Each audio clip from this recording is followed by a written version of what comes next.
I wasn't able to attend last night's humiliation ritual. I'm sorry, the lottery fantasy draft, or the lottery picks. Call it what you will, but in my mind, it's a humiliation ritual. The commish suggested this at one point that I do not recall. You'll have to excuse me. I don't remember everything that's sent in the chat or said in the chat. The chat isn't really much of a place for conversation. It's more of a message board or a forum, and I like that. I like random things being posted. Please feel free to share your thoughts. But the commish proposed this, and I had no issue with the lottery because I think it's a good idea to switch things up and to make this as real of an experience as we possibly could. And I think that going into even the very next season after this season that's coming up, it's very interesting just to consider those 4 teams and the randomized system, the fortune of what could possibly happen. But make no mistake about it, it is a humiliation ritual. Why? Because for some reason, we needed a captive audience to determine the fate of the bottom 4 teams, a group that I was a part of. Also, Hensel, Ed, and Pedro. Sad men, I want to say. Sad men in Ed and Pedro, and Hensel too, if he showed up to this humiliation ritual, because I, as a champion, correction, as a 3-time fantasy champion, as a matter of fact, just as many championships as those 3 bozos put together, the same amount as a 3-time fantasy champion. The first 2 words that came inside of my head when Orlando had mentioned the Zoom call was absolutely not. Absolutely not. I will take my table scraps. I will take my number 1 pick, and I'll make a comment about that number 1 pick in just a second. I will take my table scraps. I have no issue. I consent to this. I am with the changing of the times and figuring out new ways to make the league interesting. But what I will not do is show up to a Zoom call, which is essentially just a emasculating experience where I have to put up with people like Joe calling me a loser. Since 2015, Joe has been the number 1 pick 3 times, meaning, of course, the previous year he was the worst team. 2015, Joe. 2016, Eric. 2017, Joe. 2018, Hensel. 2019, Eric. And 2020, Joe. You've got to put up with Joe. And you know what it is really? It's Joe's entitlement. That's what we're gonna call it.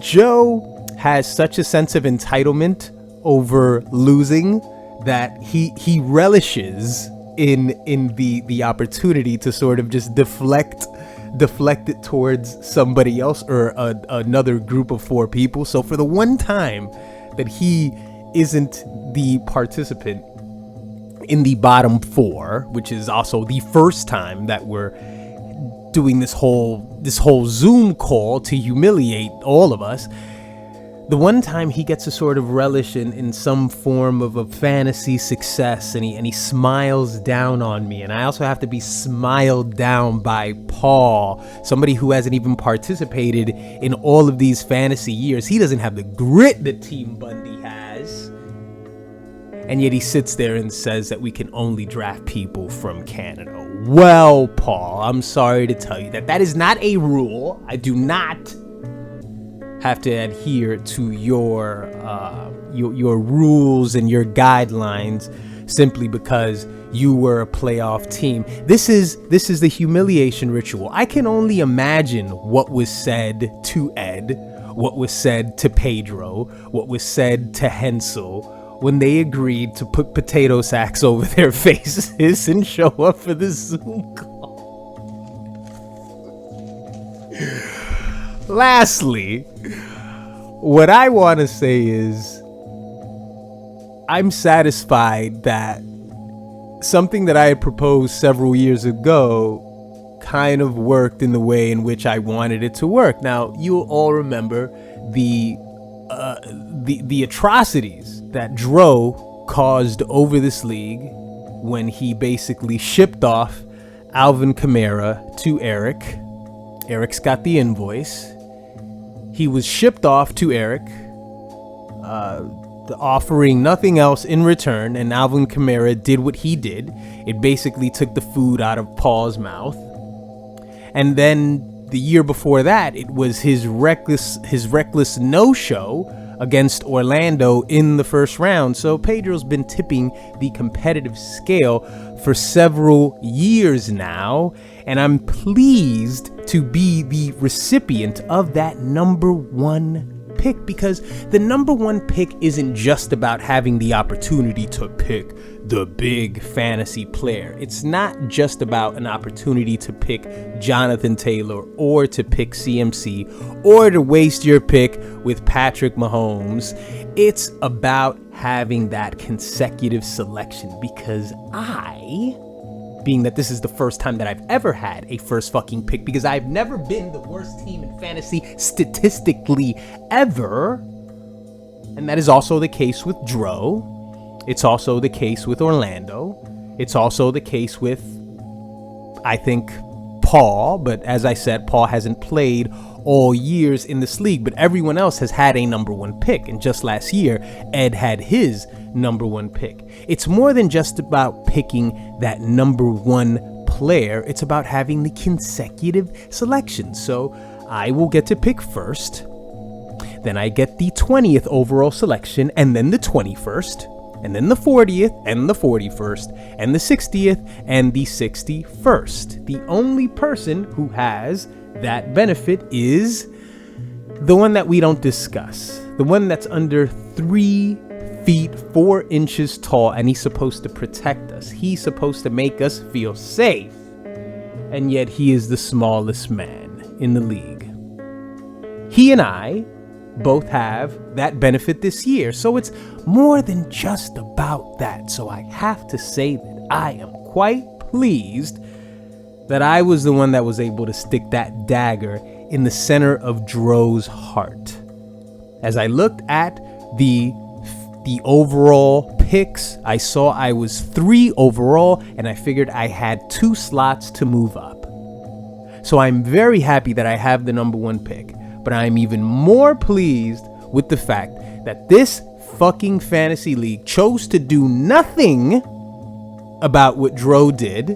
And in my opinion, it mostly has to do with the fact that the commish is passive about these kinds of issues, or maybe he wants to see more of a pattern. He needs to see somebody caught red-handed in some obvious scandal where there's screenshots or some shit, and we have to turn this into some Johnny Depp Amber Heard situation. If it's something that's detailed, if it's something where all the intent can be proven, then I guess something would be done about it. But it doesn't seem like anything was going to be done about Pedro anytime soon. So I will gladly take that number one pick, but what I will not do is show up to a humiliation ritual where I will be tarred and feathered by men who are lesser than me. So, gentlemen, the draft is in about 21 days. I will be present for the draft with my number one selection. You will all show up with your predictable selections. Until then, may your quarterbacks get hurt before they leave the locker room. May your running backs pull their hamstrings, and may your wide receivers get arrested for marijuana possession. Go fuck yourselves.